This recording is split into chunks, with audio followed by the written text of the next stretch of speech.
You're listening to the Art of Procurement, episode 134. And the Art of Procurement is underwritten by PalmBridge, the strategic procurement on-demand business that I co-founded earlier this year. So if you need on-demand access to procurement subject matter expertise and market intelligence, and you want it at the activity, the process, or the project level without the cost of long-term consulting or outsourcing engagements, then please check us out. It's at palmbridge.com.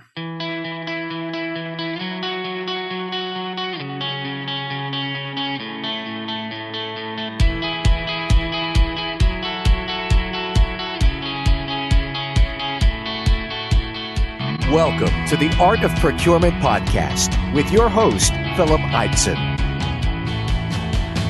Here, thought leaders share the trends, strategies, and tactics that you can use to elevate the role of procurement and your career. Hi there, everybody, and welcome to this week's Art of Procurement. So I hope you're all doing really well. I'm actually recording this introduction while I'm in the middle of a multi-city tour across the US, hosting a number of different roundtables for a company called Tealbook. And what we're focusing on is supplier discovery and intelligence. And there's a ton of great insights that are coming out of these conversations. And I haven't put anything in the calendar yet, but I really want to share the output of some of these discussions with you. So I can't wait to do that. Look out for that in the coming weeks or months ahead. However, back to today, and I'm honored to be joined by two guests on the show, David Natoff, who is the Head of Procure to Pay at Google, and Dr. Bernd Huber, who is the Head of Google's Sourcing Center of Excellence. And as you'll hear in the discussion, both David and Bernd have been with Google for over 10 years. It's definitely a very different place today than when they both started. And David's worked in procurement his entire career with companies such as Visio and Novell before coming to Google. And at Google, he started with European and Asia Pacific responsibilities before heading up strategic sourcing. And then for the last 5 years, he's worked and looked after activities across the entire procure-to-pay process, in effect, Google's CPO.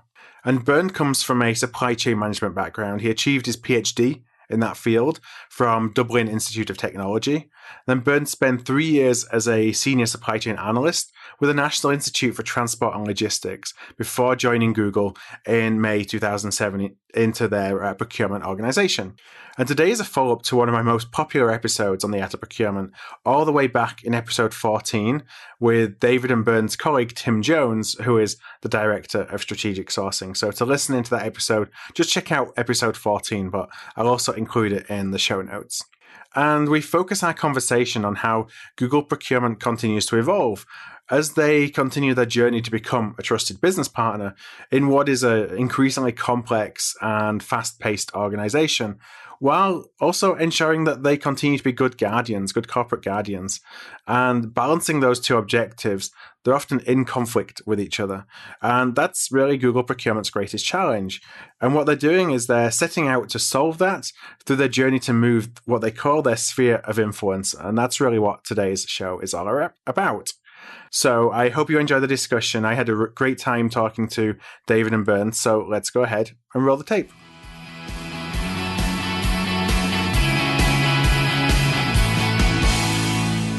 So hi everybody, welcome to this week's Art of Procurement, and today I'm joined by David Natoff, Head of Procure to Pay, and Dr. Bernd Huber, Head of the Sourcing Center of Excellence, both at Google. So David, Bernd, thank you so much for joining me and welcome to the show. Delighted to be here. Thank you for having us. Thank you. And I have a question for both of you, just so that listeners can get to know you a little bit better, and I'll start with you, David. Why procurement? What was it about it that drew you in and kept you here? Yeah, well, I think like a lot of people, I got into procurement purely by accident. I was quite young, but it actually comes from my love of music, believe it or not. While at college, I was crazy into music.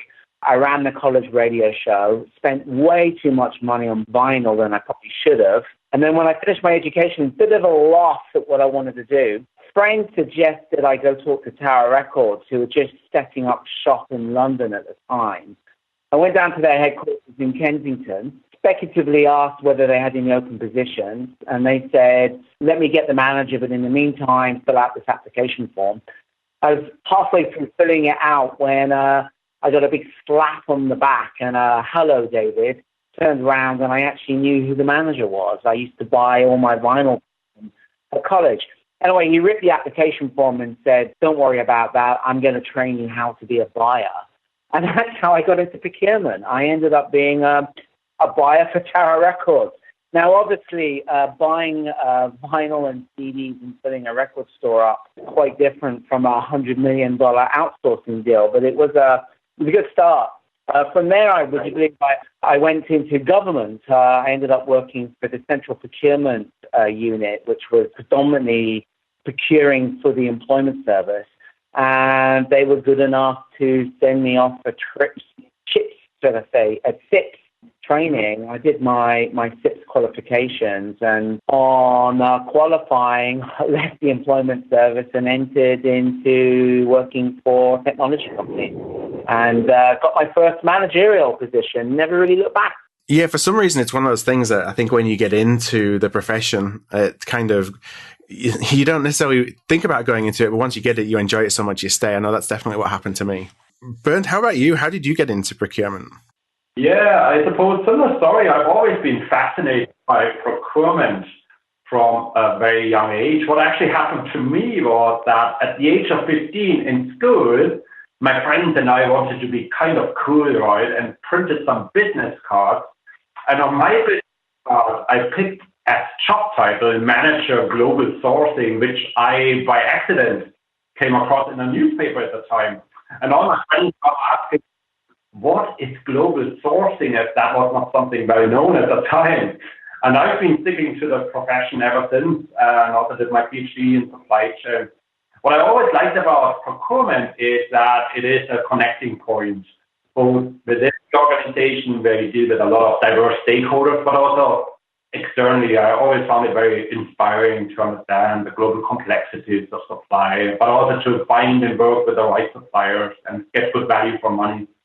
And this is also reflected in my role today in looking after the Sourcing Center of Excellence, which is about our process, our systems, our outsourcing engagement, our training, etc. So it is very diverse, and I really enjoy it.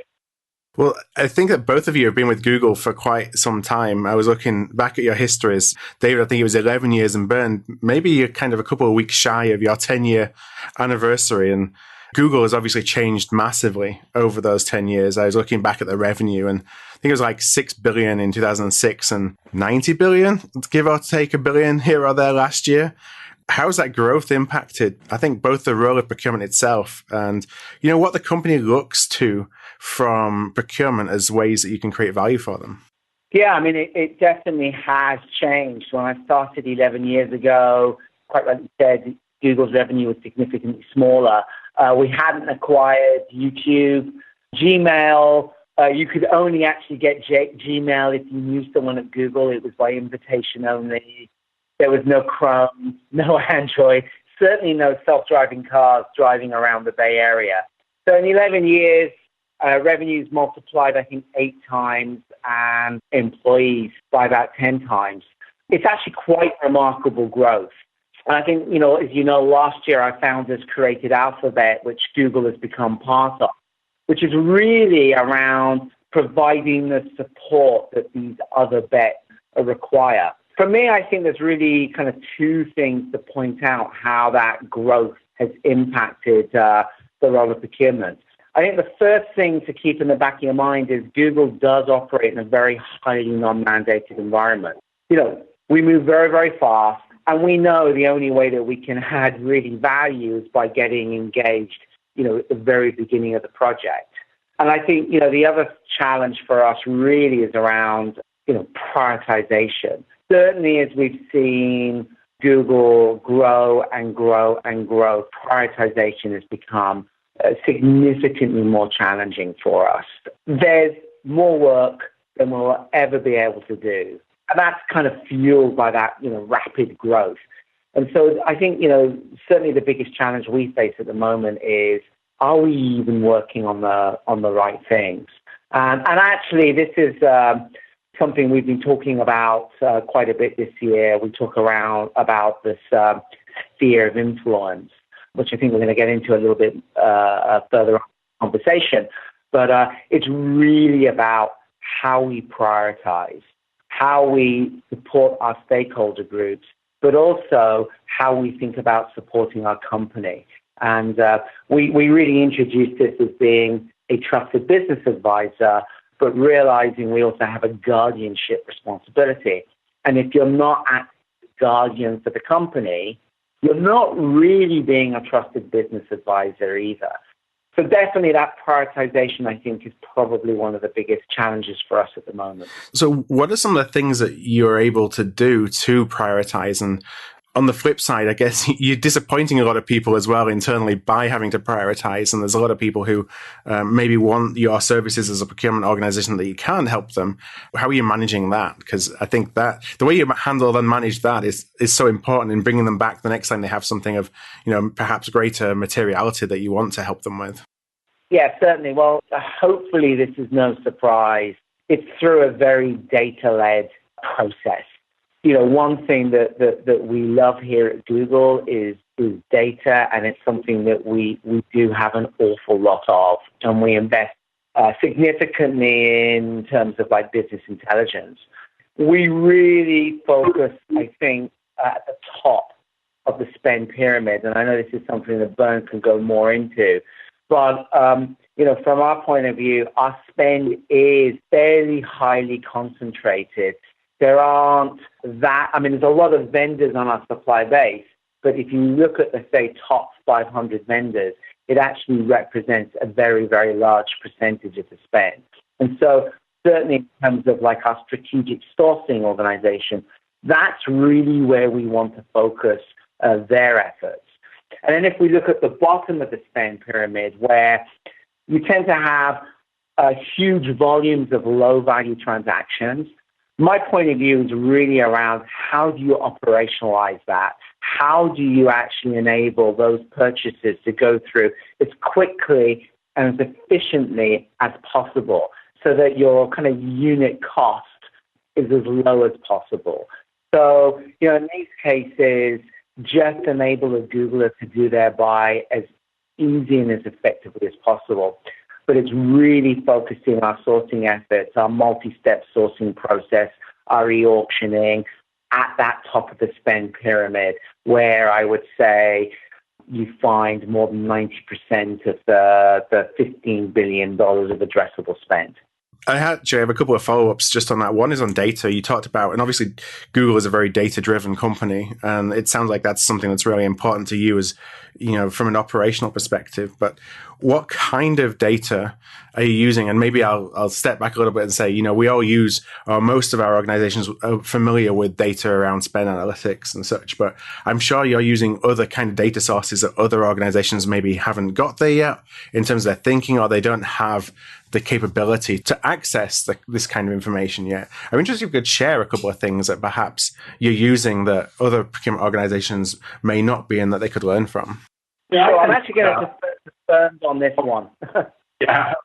Yeah, it's a good point, right? In an earlier podcast, actually, you were talking to Tim Jones, our director of strategic sourcing, and he explained that we have this concept of distinguishing our stakeholders into platinum and gold stakeholders, and that we also have a CRM system, for example, for our internal stakeholders. And the example here is in the CRM system, we can, for example, see what kind of meetings we had in the past with a stakeholder, right? But also what's lined up. So we cover all our meeting notes in there. And we also get a notification, for example, if the stakeholder moves business, a location, etc. So what we'll see happening much more in the future, and what we partly already have today, is we, for example, have a lot of data around this customer 360, right? So that we can see, for example, what's our customer retention rate, or what's our conversion cycle rate from a Googler status, potential stakeholder status, or from there to a stakeholder status, or what's our rate of strategic contact, how many documented strategy meetings do we actually have with our key stakeholders per quarter. So these are metrics that are typically unheard of in the procurement profession, but as somewhat like a sales team, they make a lot of sense to us, right? We are heavily non-mandated. And all of this is also great for business continuity, as the stakeholder knowledge is not lost if one of our team members actually move on. That's one example. Another one that I could give is 5 years ago, We outsource the rule-based activities in competitive bid management, sometimes referred to as the sourcing mid-office, and also market management to a BPO. And we realized back then that we have a very talented and highly paid team, yet we asked them to do all this tactical work, and that didn't make sense. So today, talking about data, all our SLAs and key metrics with the BPO are actually also built into the CRM system so that we can manage our extended team from there. It's not like 5 years ago where we would get a report at the end of the month with the summary of all the metrics. Now you can actually see real-time dashboards, for example, what's the CSAT score from our sourcing managers, the cycle times for each work stop they delivered, the percentage of delivery on agreed timelines, the utilization of the team, and much more. And then you can actually combine this. You can actually use social media on each of these records to post it to the entire team or to individuals. For example, you have fantastic support from team member X, hashtag kudos awards on delivering auctions, hashtag great auctions. So the combination of having this data and make it actionable and combining it with social media for knowledge sharing is actually quite powerful. And all of this data is reportable and searchable. So these are just two examples. There are quite a few of these. I think it's also worth stepping back a little bit. One of the things I'm incredibly proud of is the strong partnership that Bernd and his team have forged with our business intelligence team, and the fact that we have real-time dashboards that enable us to look at spend, because this is critical. What are we actually buying? How are we buying? Where are we buying? One of the things that we do, and this is fairly tactical, but one of the things we do is, in fact, we're going to be doing it later today, every Wednesday, 4:30 Irish time, 8:30 Mountain View time, we have the Follow the Money meeting. It's a 30-minute meeting where we actually in real time look at all of the transactions that took place in the previous week. What are the top 10 purchase orders for last week? What were the top 10 requisitions? Expense reports, invoices. We do a top of the pops for the suppliers. Who are the top 20 suppliers? Did they change position? Did they go up? Did they go down? It's very tactical, but from my point of view, it just gives me a kind of a point of view at any time just to see what's happening. It gives me the visibility. Now, we are very lucky at Google in that we've grown organically as opposed to we've grown through acquisition. So, we do have a single ERP instance, which does enable us to gather our data a little easier. But I do think that the kind of Google stack, the Google technology that sits on top of our Oracle instance really has helped us get that visibility and get that visibility in real time. So you talked a little bit earlier about moving the sphere of influence and that being, kind of the way that you're looking at the next part of your journey and to try and corral everything and all the opportunities that you have and really providing value to the business. I just wonder if you could share a little bit more around what the moving the sphere of influence is to you from an action perspective, and then some of the challenges that you see in executing as you look at continuing the evolution of procurement. Yeah, sure, I can take this one. I think it's worth remembering that Google just celebrated its 18th birthday last year. We're at this point of evolution where we're making some huge bets in new exciting areas, but we also need to fund them and we need to be responsible for our costs. Quite different from when we were really AdWords, AdSense. That's really where the focus was. That really was where the investment was. And you just saw massive growth fuel from that one area. We now have these other big investments, and they require a lot of funding. And as I said, this is all about prioritization. Now, we really believe that partnership and relationship management with the stakeholder is a critical success factor for our procurement organization. I would argue any procurement organization, no matter what its structure is. And so, when we're looking at that, what do we really worry about? And as I mentioned earlier, it's about being a trusted business advisor. Are we truly providing the services our customers want? And when are we truly adding value for our company?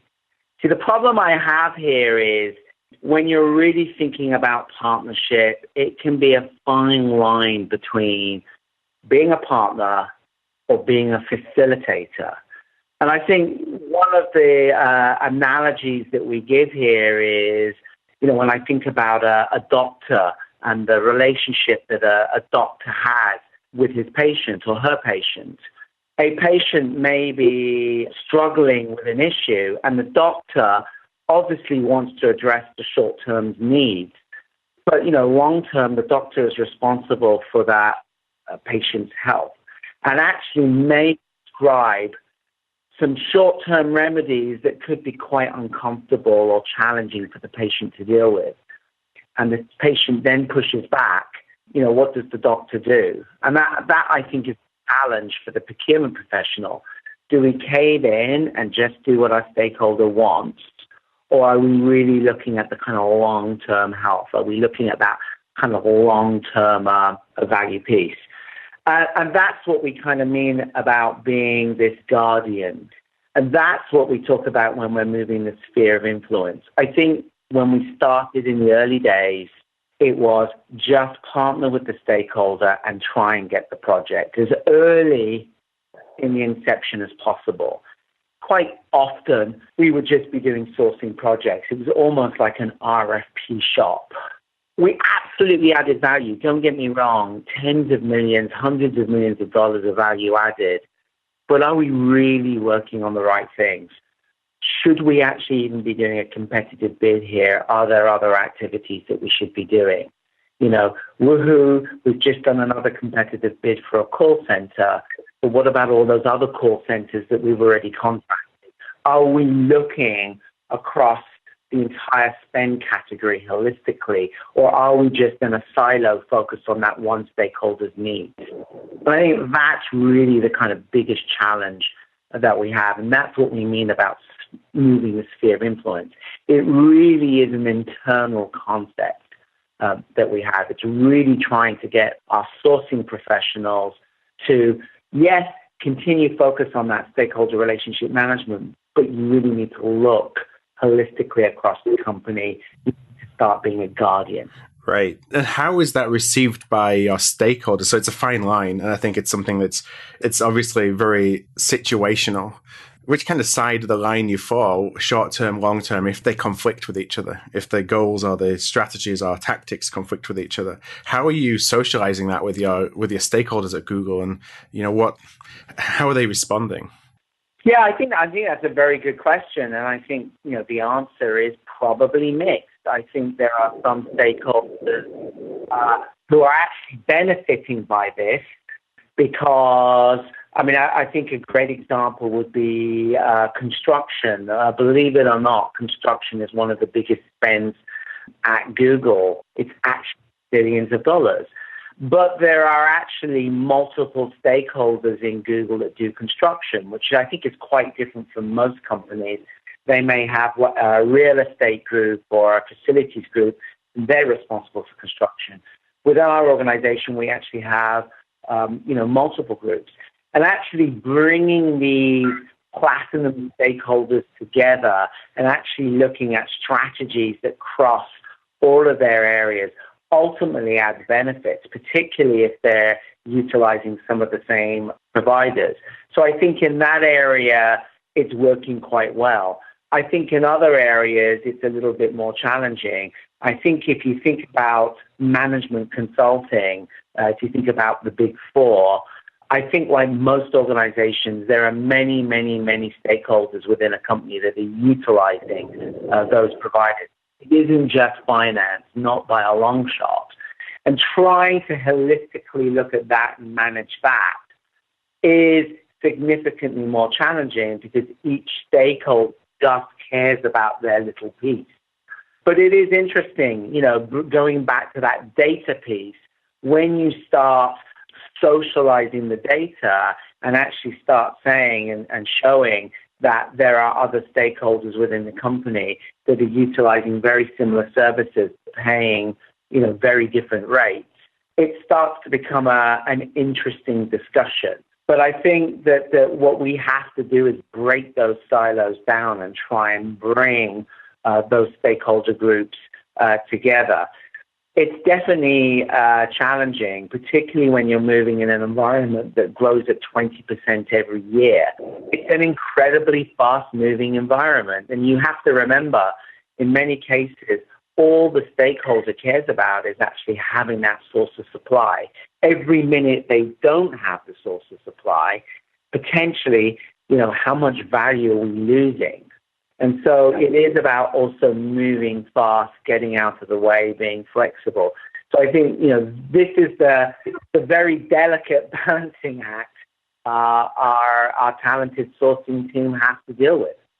So you talked about prioritization and how important that it is, obviously, and the roles, the activities that your sourcing team are doing, I think, you're having them focus on the more strategic aspects of their job, and that's something that a lot of sourcing professionals don't have the opportunity to do. So I wonder if you could just talk a little bit about, from a delivery model perspective, how are you leveraging outsourcing? I know that you've referenced that a little bit earlier. That was actually a note that I made to ask you to follow up on. And I think Tim talked about it a little bit in my interview with him 18 months ago. So how are you using third parties to kind of get the tactical and the transactional off the plates of your sourcing team so they can actually focus on these high value activities? I'd suggest, Bernd, that you maybe tackle the tactical aspects, and then I can talk a little bit more about the transactional piece and our philosophy around outsourcing. Sounds good, David.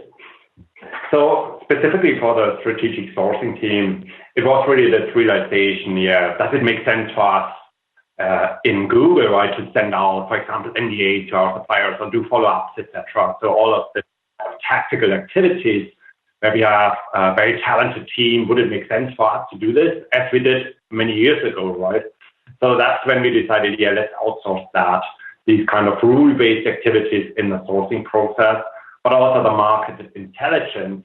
And that has definitely freed up a lot of time for our team to focus on the strategic aspects, right? And we developed it to a model now where we almost have a dedicated model, right? So you would almost have, for a sourcing manager, a dedicated person as support, right, to do all this kind of work. And that actually has worked really well for us. And we've been building that up for the last 5 years. And obviously there were some lessons learned as well. But we feel very comfortable with this model in the meantime. And it's also this realization where it actually came from, that we believe in this kind of mantra that David will talk to in a moment, that we like to standardize first, but then also try to eliminate waste, right? And then try to automate if that's not possible. And if we cannot automate, then we would choose outsourcing as a while-waiting alternative before we can automate these kind of activities. David, would you like to add on to this? Yeah, you stole my thunder there, Bernd. Yeah, it's the mantra of our kind of finance operations organization: eliminate, automate, outsource. Actually, these days I'm significantly more involved in the kind of operational aspects of procurement than I am on the sourcing piece. And the reason being is just the huge volume of transactions that are flowing through my organization on an annual basis. I mean, if we think about the payment team, they are processing, I think, somewhere in the region of $38 billion of payments a year. That isn't just payments to our suppliers, it's payments to our partners, it's actually in some cases payments to Googlers. It's a huge number. And I think we receive something like 2 million invoices a year. Now, if that wasn't automated, how many resources in a BPO center, and I know you've got some background in this, how many resources in a BPO center would it take to process 2 million invoices? The answer is too many, right? So a lot of our focus is really on the elimination of these non-value transactions or process, and we actually call it process excellence these days. And where we can't eliminate, let's look at automation, let's invest in technology, let's try and be, as the head of my payments team would say, as touchless as possible. And we're now at a point where about 80% of our invoices are really flowing through the system in an automated way. Unfortunately, the 20% that we can't automate requires well over 100 resources in a BPO center to actually process. And I think, when you think about it, our entire procure-to-pay organization is a little less than 80 Googlers, a Googler being a Google employee. And I think we have a little under 300 vendors across, procurement, travel and expenses, payments, supporting us. And they're predominantly located across 3 BPO centers, one in Poland, one in Manila, and one in Bangalore. But I think the real focus for us on the operational side has been to bring our unit costs as low as possible, but to enable our Googlers, as I said earlier, to do their transaction as easy as we can possibly do it. I still think we've got a long way to go. I definitely think that there's more investment we need to make in terms of some of our internal tools. I definitely believe that we can become even more touchless when it comes to expense reports or invoice processing. In terms of procurement, we really have eliminated the kind of traditional buyer role. There really isn't anybody looking at requisitions on a requisition by requisition process. As soon as the requisition is approved for budget, it is automatically flipped into a purchase order. If a requisition is the first time that a procurement organization is seeing the spend, their ability to add value, in my opinion, is 0. And so, what we need to do is to get them out of that process and introduce them much earlier in the process when the light bulb went off that I need to spend something. Your sourcing professionals in the room with you when that happens, and then can actually start helping with identifying what the actual problem is, and then actually going into what would be the right procurement solution. So you talked about automation, and that brings me to an interesting question, from a technology perspective, because obviously Google's at the forefront of a number of different technologies. I think I read a press release only a week or two ago about AI. How is that impacting, I guess, what the organization's expectations are of procurement, just as a service function within Google to be up and to be following the latest kind of advances in technology and for using them? And does it mean that there's expectation that you're kind of ahead of the crowd in terms of using some of these emerging technologies?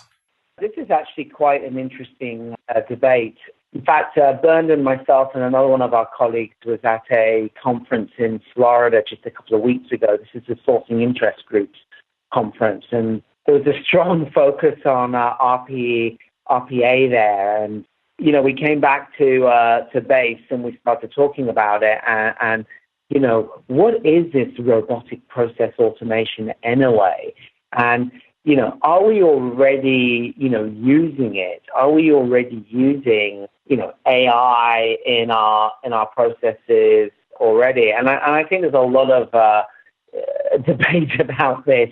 In terms of our organization, I think it's still somewhat immature, to be honest with you. I can think of many, many instances where we're using latest technology, but it doesn't feel like there's any huge, big, encompassing utilization of it. It feels to me like little bits here, little bits there that, get added in. Every, quarter, a new piece of technology is added into the stack and it makes life a little easier.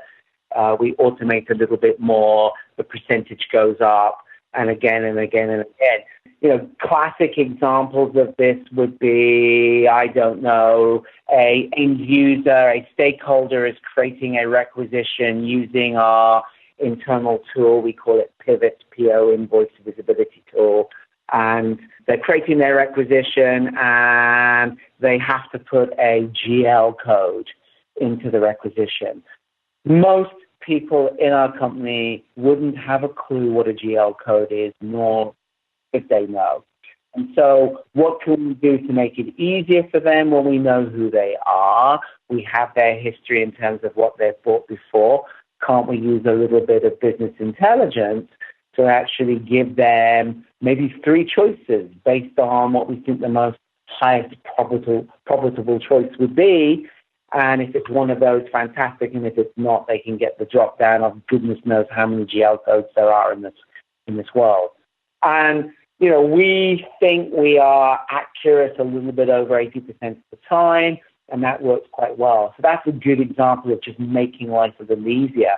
Another good use of intelligence is around, auditing expense reports. We have a process that we call Cluso here. A lot of companies would audit every single expense report. It would be a little like looking for a needle in a haystack. We just audit what we consider to be high-risk expense reports, and we use some clever business intelligence to actually rank, rate, and score expense reports and actually identify what we think the highest risk ones are. And as a result, we maybe only audit 7% of our expense reports, but we would find significantly more defects than we were when we were looking at every single one of them. And I think there's lots of instances of using these types of technologies within our processes. And I think every single month, every single quarter, we're adding some new examples of it. Yes, it's kind of like an iterative process and with very specific use cases rather than talking about one technology that's coming to take over the world. Yeah, I think so. I mean, there's some really interesting articles out there at the moment. I don't think the robots are going to take over our job tomorrow. Maybe the next day or the next day after that. But I think we've got a little bit of time. What I can certainly see happening is that your digital assistant, right, that's going to come for procurement as well, as we see it in private life on our mobile phones, etc. too, is bringing a lot of the intelligence to your fingertips, basically, and make it actionable. It will provide you proactively some recommendations. Just to give you an example, that like what we have with our CRM system, right? Hey, you didn't have a meeting with your stakeholder X for 40 days or whatever, right? And the CSAT response actually shows that the stakeholder really cares about speed to market, and the contract on, for example, creative agency is expiring actually for the stakeholder in 6 months, and it has specific clauses that are not considered good practice anymore. And there's also market intelligence showing that in 6 months there will be a 2% price increase. And we also have some spend with the parent company that's coming up soon, right? So you should really book some meetings with the stakeholder, and here are some pre-meeting slots, right? So bringing all this intelligence that we have already, just bring it all together and make it meaningful. I think that will be a big enabler, basically, by technology, facilitating a lot of work that we do. So that sounds great, Bernd. When are you implementing that? Give me a little bit more time. We are on it. You've just set yourself up for your 2017 objective. Congratulations. So I have one last question before we go into the wrap up. And, you talked earlier about trusted business partners. And I think it's something that it's a term that we kind of throw around in procurement when we talk about what we'd like to be, often when we're not quite there yet. So I'd love if you could just share maybe some actions that, how are you actually doing that? What are some of the examples of doing that in the context of trying to move the sphere of influence at Google? Sure. So when we talk about behaviors as a trusted business partner, right, we really mean, for example, providing advice and also sometimes challenging the stakeholder, right? So, for example, our stakeholders often come up with a long list of questions they'd like to ask our suppliers. So it's really have them focus and also reduce that and just include the very critical questions, right? As short is better than long. That's something we truly believe in. But it's also about building credibility and earning a seat at the table. So some examples of actions would include that we understand what the business goals are, we fully understand what they're buying, that we provide advice on the pricing models, opportunity assessments, market intelligence, but also establish our stakeholder plans, right, with our platinum and gold stakeholders, that create joint OKRs, for example, and that we also develop, for example, pricing databases or cost consultancy programs. So these are just some examples of being a trusted business partner. And what we mean by guardianship, on the other hand, is that in terms of behaviors, that we promote the highest ethical standards and robust decision making, that we optimize for Google rather than the individual part of the business. And examples here, it's truly about category strategies as a coherent approach. It's about leveraging scale and preferred supplier infrastructure. It's about lowering risk, but also speeding up business decisions. And that we are very transparent in our decision making. That's really core to us in sourcing as well, right? And propagating the best practices. So sometimes that contradicts a little bit, right? And sometimes that can cause friction. But ideally, we should bear both hats of being a trusted business partner and a guardian at the same time. But as David pointed out earlier, that in many cases that works well with the stakeholders. Sometimes that can cause some friction as well. How can you, or how are you incenting your team to basically focus on being a trusted business partner, especially when often the goals of a traditional sourcing organization, which are around cost savings alone, put us in conflict with our business stakeholders? Are there different things that you're doing around that? Now you're asking me a $64,000 question. Right. And the answer is extremely challenging. Like many procurement organizations, the strategic sourcing team has really only had one metric, which is, in our case, rate reductions. I'm not a huge fan of the S word, so we don't say it in our strategic sourcing team. But, when you have a single measure of success, I'm afraid bad behavior will ensue. And, as a result, for the drive of rate reductions, perhaps you are doing projects or you're doing types of work that we probably shouldn't be doing because it's not looking at the bigger value equation. So I think it really is about bringing in a more balanced scorecard. I think it's really looking at other types of metrics and not just focusing on that one rate reduction. For me, I'm much, much more interested in understanding how much spend is going through the strategic sourcing process. How much spend are they influencing? How much spend are they managing? Quite frankly, I don't give a damn what their rate reduction target is.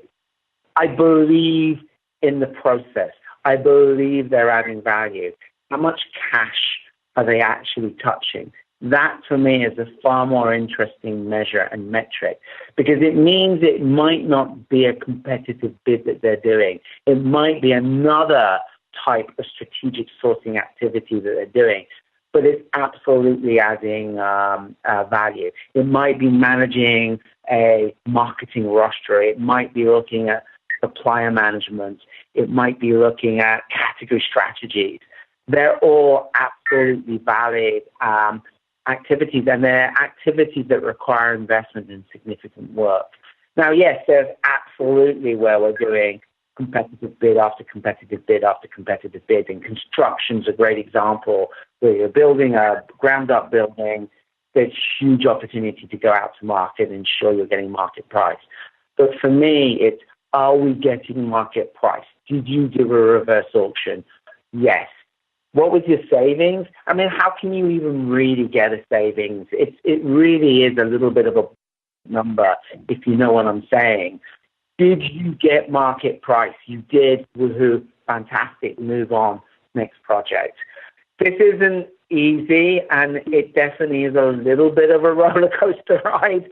And I think definitely some of the sourcing team are maybe struggling a little bit with this, but I think it is the right direction, particularly, for our organization where we are fast moving, where we're continuing to grow. I absolutely understand that other organizations, particularly those that are perhaps lower margins or they're seeing tight revenue or even declining revenue, their focus will need to be in other areas. Their focus will need to be on the savings. And I get that, and that's perfectly fine. But I think it is about taking the pulse of the company you work for. understanding of what the business objectives are, and then really setting a strategy for your sourcing organization to kind of deliver against those strategies. I have a bunch of follow-ups, but I know we're down to our last couple of minutes here. So I want to just really quickly wrap up with a final question. I'm going to ask this, Bernd, first of you, and then David, if you could just kind of add on to that and build upon it. The question is something I ask a lot of procurement leaders, and it's just so that, listeners can get an idea of some of the things that they can work on to further their career in procurement. So the question is, from your perspective, what can a procurement professional do, or what do you look for in a procurement professional for them to really stand out from the crowd?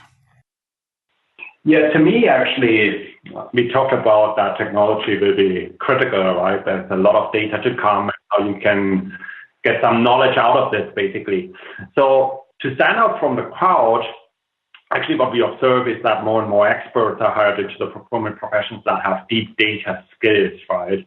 So they know how to look at data, know how to put it together, how to extract insights, actionable insights, and they know how to connect it together from knowledge sharing. And so they create the right analytical models, basically. And also in some cases, algorithm going forward, right, to uncover the answers that procurement professionals want to solve. And so what we're observing is that it requires also IT proficiency as part of the procurement professional role. And so that's certainly something to watch out for procurement professionals to invest, right? So that you combine procurement expertise with IT proficiency, but also deep data skills. So that would be one of my recommendations. Yeah, and I of course, argue with Bernd all the time, and I'm going to argue with him on this. My preference, from my point of view, I think generalism is really critical. And I think it is interesting. And, you may have talked about this yourself, but how many skill sets, what are the different types of skills that a procurement professional needs these days, right? They need to be a negotiator, and they need to be a lawyer, and they need to be a relationship manager, and they need to have the data skills and I think it gets down back to that kind of prioritization problem that we talked about. It can be challenging to be a master in everything. It can be very easy to become kind of mediocre at everything if you try to master everything. So maybe to Bernd's point, it's what are the few things that you're going to specialize in, but just be aware. If you specialize too much, I think it can actually also be career limiting. And so that's the difficulty. For me, it's about, keeping an open mind. I'm always interested in the why. I absolutely understand the how is important, but if you don't get the why up front, you're never going to get to the how. And so, I often, and I ask Bernd this a lot, right, Bernd? Why is this important? I know how you're going to do it, but why should I care? Why should I be passionate about this? Why are you passionate about this? And I think that's actually when the two of us tend to have our most interesting discussions, and that's usually come up with, some of the more interesting things that we've come up with over the last 10 years. From my point of view, procurement professionals that are constantly learning and constantly on the lookout and constantly asking questions like why are the ones that I think stand out on the crowd. And I would suggest often some of the best learnings will be from outside of the procurement profession, not within.